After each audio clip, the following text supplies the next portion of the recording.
The controversial PDP National Elective Convention comes alive despite two federal high court's judgments ordering a halt of the convention.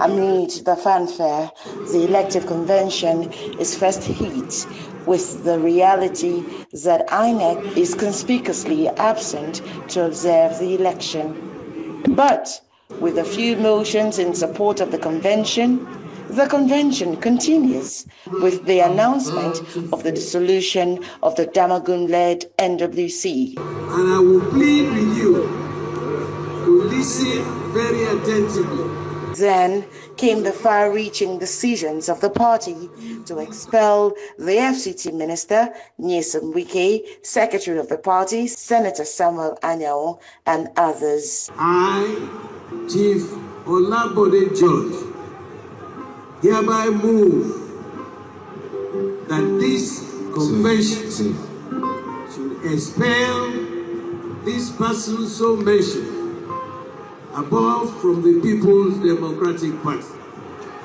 I so move. After hours of voting, Tanimu Turaki emerges the chairman of the party. On behalf of myself and other members of the newly elected National Working Committee of our party, the People's Democratic Party, I stand before you today and indeed for Nigerians to thank you for putting this confidence in us. I want to for the confidence and the us to be taken for granted. With the expulsion of the FCT minister Nyesom Wike, it is left to be seen the legal battles in courts in the coming weeks, as the minister has described the convention and the expulsion as a charade. Mary Chinda, Arise News. I'm now being joined here on This Day Live on Sunday by Ini Ememebong, National Publicity Secretary of the People's Democratic Party. Good to see you. Good evening, good to see you. Ini Ememebong. And happy belated birthday. Yeah, well, you are straight from Ibadan, straight from the convention. Yes, I had to. But let's start from the personal to the general to the political. And it is as follows. In June, when Governor Umoeno decided to port from the People's Democratic Party to the APC, you as his commissioner, you served him as commissioner for information, as commissioner for special duties and deep sea port. Now you said no, you will not follow the multitude. You resigned from the administration. You chose to stand alone. Now it looks like in the Ibadan convention, elected convention of the PDP, November 15 to 16. You have now been rewarded for that act of audacity, if I may use that phrase. So, you know, do you feel vindicated? Do you feel like, okay, you know, I've been rewarded for standing by the party? Thank you very much. It has very little to do with reward. It just has to do with who you are. There are irreducible minimums that you take in every circumstance. And I'm a person who holds fast to the things I believe in. And I like to just stay constant so that I'm not confused myself. You know, there are times, especially when you're in politics, you've served in government, there are times where you are blackmailed and they tell you things that we said about you and you ask yourself, was that me? So I don't like to get confused at that point. So I compare it to a flag and a pole. I prefer to be the pole that is standing in one place and not the flag that is going according to the wind. But I do not have issues with those who have done that. I believe that, for example, I believe that democratization of our country, because there's no country in the world that is practicing pure democracy. So everyone is on a journey towards democracy, and that journey is called democratization. And now the speed at which you travel is dependent on a lot of factors, one of which is competitive political democracy. And so there must be a government in power which is put in place by majority votes of the people. That vote may change per time, but there must also be an opposition capable of holding that government to account for the good of the people. And so in a multi-party system, I believe that we need to hold fast onto that which we believe. Number one. Number two, if you have benefited from a process, for example, I was state publicity secretary of the party. The first time PDP was in opposition, I was state publicity secretary in Akwa Ibom. And I became state publicity secretary. From there, I became commissioner. I'm sure that the party position that I held became the stepping stone to become commissioner, because there are so many people who are qualified. But the work we did then, I became commissioner for information. And by the grace of God and the benevolence of the governors I served, I now became commissioner for special duties. If this party is suffering crisis today, I shouldn't leave the party. I should wait to see if we can serve the party. It's like a spouse who had cancer and the other spouse stood with you throughout and you recovered, and the other spouse now has pneumonia and you go about broadcasting to the world. Okay, I get your point, a moral question. However, there is a lot of controversy about this PDP convention in Ibadan, November 15 to 16. Now, on the morning of Friday, there was a ruling by Justice Peter Luifo saying that INEC should not show up because it was an improperly organized convention. By 2:30 p.m., there had been another counter, ruling by the Court of Justice Akintola in Ibadan, also a high court. So in terms of hierarchy, the Federal High Court, the State High Court. And then on the basis of that, your faction of the party decided to hold the convention.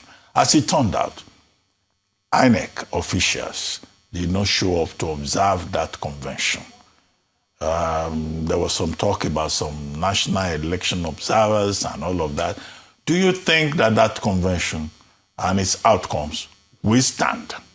Absolutely. You do know that the Electoral Act, which governs the operation of INEC and how political parties operate, including all electoral matters, is clear on that. Section 82 sub 1 makes a mandatory provision for the notice to be given and specifies it must be given, it shall be given, which is mandatory.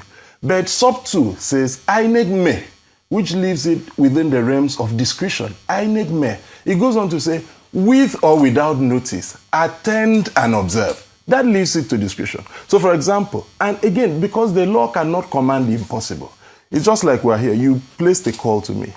That's your duty, to give a fair hearing. I may or may not. So we cannot command INEC's presence. But INEC has filed in several cases and showed that we gave notice on due time. And they minuted on it. And that is our duty. The duty to observe, to attend and observe, is that of INEC. And so when all of this is over, and you know that the core issues that surround all of this are the issues of jurisdiction. Whether the High Court has jurisdiction to hear matters that pertain to internal affairs of the party, whether it is injustice. So, for example, the case that came up on Friday, a court ordered that you must sell form to somebody. And also, with due respect to my lords, all of the cases we filed our notices of appeal and stay of execution, and we're going upstairs. All of these cases will end at the Supreme Court, and I'm sure it would enrich our jurisprudence on these matters. But the operative word, which is why the Electoral Act is very clear, the difference between shall and may. Sub 1 carries shall, which makes it compulsory, mandatory, obligatory. The other one, sub 2, carries may, meaning that INEC, for one reason, maybe for logistics reason, for any other reason, it leaves it within their discretion to attend and observe. Okay, it's good you are a lawyer. You just raised the question of jurisdiction. Section 84 sub 14 of the Electoral Act talks about jurisdiction, the jurisdiction of the Federal High Court. And then in some decided cases, in a Wafo's case, and also in the case involving Nadi Usman and the Labour Party and another, the point had been made, okay, parties, courts may not interfere into the internal affairs of the party. But the same Supreme Court, Pa Ogunwumiju JSC, as she then was, had pointed out that where there is a violation of the fundamental human rights of a particular party, or, to put it specifically, as in the Waziri versus PDP, that where a political party violates its own constitution, Then, of course, the court can inquire into the matter and say, look, there is a question of equity here. And in this particular case, before the convention in Ibadan, former governor of Adamawa, Jigawa State, Sule Lamido, had gone to court to say that he was excluded. He was not allowed to obtain the form. So don't you foresee that this matter is not settled, that the matter will still can still be litigated upon? Our disposition, as stated by our national chairman, Turaki Ese, and is clear that we are coming on a reconciliatory and conciliatory note. So there are some issues we'll try. One of the things he said to me was, he will try to wash our dirty linens behind, and as much as possible then. So on the former governor is a great party man, and the question as to the validity or not of what he said is a question of facts. Remember that every nomination, every electoral process has a guideline which was printed and circulated. That guideline stipulates when people will buy forms, stipulates when they will submit the forms. And in each of those cases, so those are the facts behind it. But because Governor Seyi Makinde and other governors and leaders of the party and Nigerians are already talking to His Excellency, the former governor of Jigawa State, we would leave it at that. But remember that these are questions of facts, meaning that were guidelines issued, if answered in the affirmative, were dates set, if answered in the affirmative, did you act? For example, this program has a time that I was invited, means that I must come within the time. But again, because we respect the sacrifices he has made, people are speaking with him. And that's the part that Turaki SN wants to toe, the part of dialogue, the part of humility, the part of submission. And yesterday he spoke off the cuff, but he said, look, transparency, equity, fairness will be the directive principles of my administration. And we are aligned with it. As it is of state policy. However, the point is that does not preclude the fact that the aggrieved parties can go to court. For example, 3 states did not attend that convention. Rivers was not there. The delegates did not show up. Sokoto, the delegates were not there. Which state again? Jigawa, they were not there. So where is the path towards reconciliation? And do you think that the boycott by delegates from those three states had any material effect on the outcome of the convention in Ibadan? Starting from the last, the quorum is 2/3. So assuming they're not considered, for example, Taraba arrived, and you know that to get to Ibadan, if you're flying, you need to get to Lagos, then you start driving. Some people drove. You saw delegates from Zamfara, from everywhere coming in. So the 3 states, assuming they were not there, 2/3 majority. And for every motion to pass, you needed just a simple majority. But does it mean we don't care what's happening there? No, that's not true. You also do know that there are the backroom politics behind. The politics of defection, the politics of people being in this party trying to become placeholders for people in other parties. But we're a fresh administration, so we are careful how we are approaching that, because the chairman of the party wants everyone back. And he says, look, it's possible. It's possible if we show sincerity. It's possible. He's been a public servant. He's been one who has worked with most of the people who are aggrieved. And he clearly mentioned yesterday and said he would go out looking, that he wouldn't wait for them to come. He would go out in search for them. So as to the validity of the convention, by reason of non-attendance of some states, rest assured, we had more than we had. You can see from the votes. Now, as to aggrieved parties going to court, again, like I said, it is the challenge of the judicialization of politics, which again would ultimately lead to the politicization of the judiciary, which is what we are afraid of. Now, so if people exhaust, there are mechanisms. One of the reasons people were expelled yesterday was the fact that there are mechanisms that this party has for dialogue, for conciliation, for negotiation. But some people have an approach that my way or the highway. And they use the court as a means of saying, look, if you don't agree, I go to court. Whereas we need to find democratic ways. The court dockets are already filled with cases that should stimulate the economy. Political cases don't stimulate the economy. Economic cases are suffering. Criminal cases are suffering because of political cases. Look at the speed at which it is determined because of the things that... I hope that criminal cases were determined that fast. Economic cases, if I owed you, if we made a transaction, that it could be determined that fast. MMO Bong, you are now the spokesperson of the People's Democratic Party, effective, I understand, from November 9, when the new, Effective yesterday, we were sworn in. Oh, okay. Yes. You have started work. That's why you are here. You have started work. And I see you have a constitution of the party before you. Now, where in that constitution does the party derive its powers to expel members of the party? Now, this is something we've always asked for on this table. That look ahead of the 2023 general elections. There were anti-party members within the PDP. The PDP could not do anything about them. Now the PDP now says, okay, at the convention in Ibadan, these persons, including Fayose, including Wike, including Bature, including Anyanwu, and others, that they have been expelled. Now, the people have been expelled. They say it's a joke that, you guys just stage a comedy, a skit in Ibadan. So, I mean, where is the constitution in this? And why are chieftains of the party, including Chief Olabode George, now quoting the constitution, whereas they seem to have slept on their rights since 2023? That's the leadership of the party.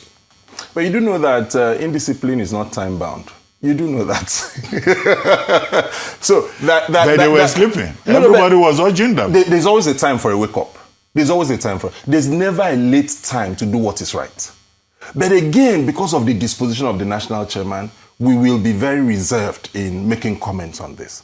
Because there are comments we make that may exacerbate the situation. And the national chairman has said, gentlemen, can you allow me handle this? The convention took its decision. That's the decision of the convention. The convention is the highest law-making body of the organization. It took its decision.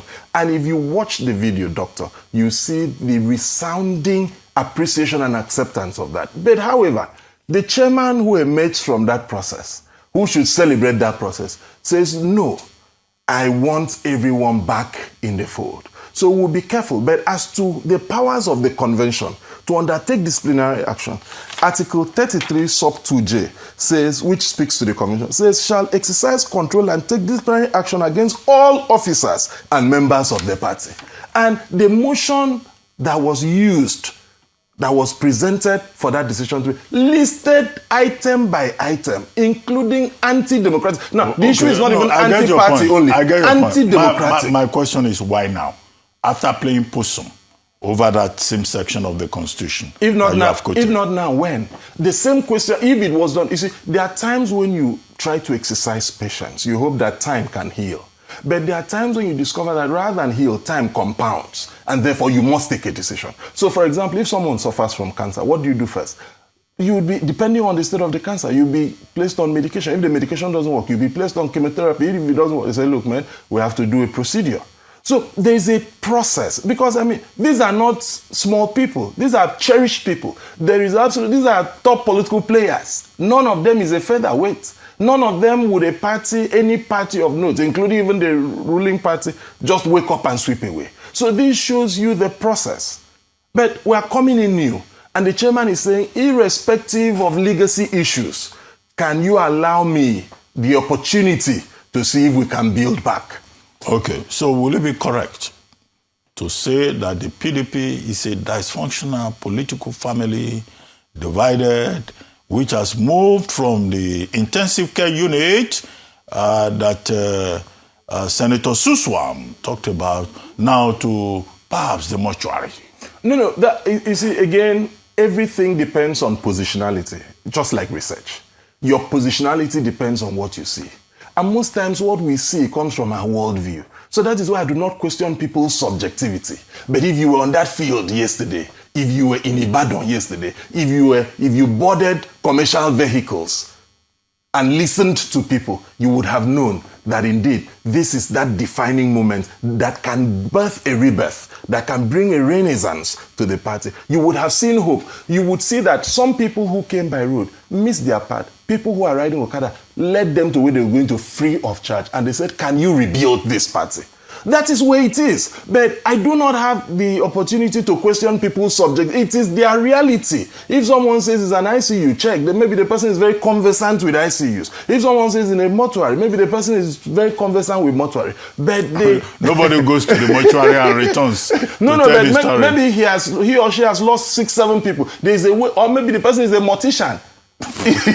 So you would have lost so many people that you think that everything is a carpenter sees everything as a nail and sees a hammer. So I can't question a carpenter's subjectivity. Okay, 2 governors. The governor of Adamawa, Governor Fintiri, and also the governor of Plateau State, Governor Caleb Mutfwang. They have said categorically that they are not part of this expulsion drama. And these are principal members of the party. What are your concerns about that? The 2 gentlemen you've mentioned, alongside their colleagues of Zamfara, Oyo, Deleke was represented by his deputy governor. Excellent gentlemen who have contributed, and the chairman of the PDP Governors Forum, Bala Mohammed, they have contributed greatly to the success of the convention yesterday. And if you read, and they are very responsible gentlemen and politicians, they excluded themselves. They did not question the validity. They did not question the legality. Rather, they questioned the morality and the management. But again, remember that this is a convention where in democracy, majority will have their way, minority will have their say. And they mentioned their personal dissent and objection to a particular item. There were more than 4 motions moved yesterday. And so you can imagine that per motion, some people may not have. But in any ways, a voice vote was taken in all of those motions and no nay was taken. However, these are prominent members. You know, all these, those who say, hey, raise your hand, those who say nay. They are not here. We see how they manipulate that process. They are not here. You know, they say the nays are not here. But away from that, we respect the fact that they have spoken out, but even at that, they are not seeking to destroy the party. None of them has condemned the process, but they have mentioned that this particular motion doesn't sit well with them. And the national chairman of the party has registered those concerns and is going to discuss with them. Okay, finally, as we begin to wrap up, do you think that Governor Fintiri and Governor Mutfwang, that they are weakest men, and that maybe that's why they express reservations? And what's the general mood about the expulsion, in particular, of Minister Nyesom Wike? Well, the Minister of the FCT is almost everybody's friend. I mean, I've been in the PDP long enough to know that he fights for anything he believes in. You know, when we're serving in Akwa Ibom, he's friends with Udom Emmanuel. I don't know whether they are weakest people. I don't know. But I know that they have expressed their individual dissent about something, and which is what the national chairman, Turaki SAN, is saying, I will discuss with them. Because the days of people making complaints and you don't listen, over. Everyone who has had, and Turaki said, commended the outgone National Working Committee. You do not know what it is to walk in someone's shoes until you've done so. They piloted the affairs of a party at a very turbulent times. And when we look at it and we say, oh, they could have done better, people would say, you have your opinion, but you do not know, because that's simply counterfactual thinking. You don't know what they went through. You don't know what the options would have been. You only know what they did. So I can assure you, I don't know who is anybody. We do know that all of them are PDP people. They are PDP leaders. They are PDP governors. And for this convention to hold, all of those governors, all of the leaders, members of the BOT, they went an extra mile, committed their resources, their time, their energy, and they were there physically. That counts for something. It counts for respect. MMO Bongo, I see you are in familiar territory. You've been doing this job at the state level. Now you've been dragged into the national politics. But before you go, a couple of other matters relating to the Minister of Federal Capital Territory, Nyesom Wike, who on Thursday issued a rebuttal over things that were said or not said during his confrontation earlier in the week with one naval lieutenant, A.M. Yerima, in Abuja. The said property was linked to a former chief of naval staff. Speaking with journalists, Wike dismissed reports suggesting that he had a personal axe to grind with the Nigerian military, emphasizing that he has great respect for the military institution and that the controversy had been exaggerated by individuals seeking to create the impression of a rift. The minister stated that his actions have always been guided by law, not sentiment or emotion. So many people have had problems. Chief Olusegun Obasanjo, former general, former head of state, former president, he will call me on phone. Minister, I look good at this problem of land here. Please carry. I will solve the problem. That is former head of state too. I respect the institutions. And I know what it takes. Even as a governor, no governor will say that they supported the military more than me. So I know. But how do you see a private individual knowing fully well that you are against the law? It is not military versus government. No. If it was military, I would have written to them that, look, military, why are you doing this? This is a private individual. Land was not allocated to him. Land was allocated to a company called Santos. Listen, in 2007 for parks and recreation. You send this to them, start beating government officials. Not private, but government officials, beating them. Senior government officials, you were beaten. Some people say I said before you're a fool. And what I meant was this. You cannot be carrying out an illegal order. That's what I meant. I didn't say me very fool. I couldn't have said that. Meanwhile, Minister of State for Defense, Bello Matawalle, has shed more light on the public spark between his Federal Capital Territory colleague, Nyesom Wike, and a naval officer, Lieutenant Commander A.M. Yerima, saying that Wike disregarded the advice of some service chiefs and proceeded to confront the officer at a disputed property site in Abuja. Matawalle stated that the naval officer acted strictly in accordance with instructions and displayed discipline and respect throughout the encounter. The explanation came as after Minister of Defense Mohammed Badaru reaffirmed the federal government's commitment to protecting and safeguarding officers of the armed forces while performing their lawful duties. Badaru also cautioned against actions that could undermine the authority, professionalism, or dignity of uniformed personnel in the discharge of their responsibilities. Well, as you begin to wrap up, any comment on this member of your political party, as he then was, taking on a whole institution called the military, even if after the fact he lies about what was recorded, what was heard, what was seen by everyone else. And then the military says, well, this is an act of affront against a major institution in the country. Very briefly. Well, for me, I think that we need to have mutual respect for each other. And we need to stop where the law says, where everyone needs to be subject to the laws of the land. And so if we start with mutual respect, if we all have emotional intelligence, we would avoid a lot of things. But again, there are so many things that happen in the spur of the moment. Recently, because of this, I've been having a lot of feeds on my Facebook showing the training these people undergo to put their lives on the line. And when you remember the recent incident that happened, and you know that in other climes that even to board a plane, they allow ex-military people and serving military people to. I mean, people just want to. They have discounts. They just want to find a way to make life beautiful for them. Because I mean, if guns are being fired at somewhere, and you will be running, and people will be approaching. So. But on the whole, within the concept of a democracy, I think that military-civil relations, especially with political authority, maybe we're not getting it right. We must be able to know what stops where the other one. But for me, the most important thing is we need to respect each other, irrespective of age. We need to be able, I need to see you like you came, you had to come receive me. You didn't need to do that, but that is civility. Because you confer dignity of human person on the other person. Immediately, each of us confer dignity of human person on the other person in our mode of speech, in our mode of actions. A lot of problems will be solved.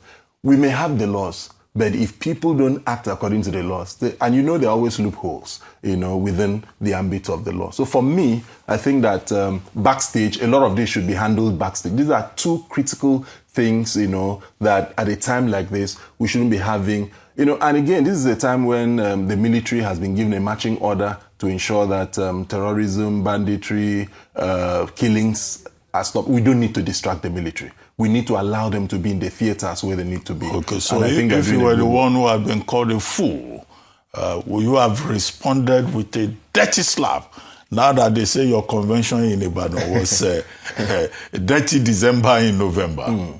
No. You see, you know that the law allows you to respond in the way to which the attack came.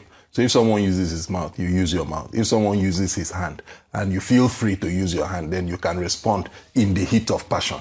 But we do not encourage that. But again, it's not something we're happy about, and I trust that the authorities will handle it backstage. Okay. You see, I'm really trying to refrain from commenting on. I know.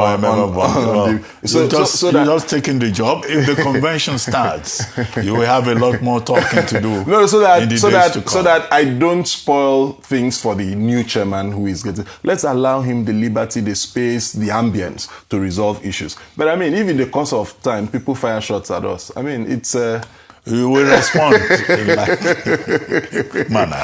Anyway, thank you very much. Thank you very much. Inyememobong for joining us on This Day Live, the Sunday talk show.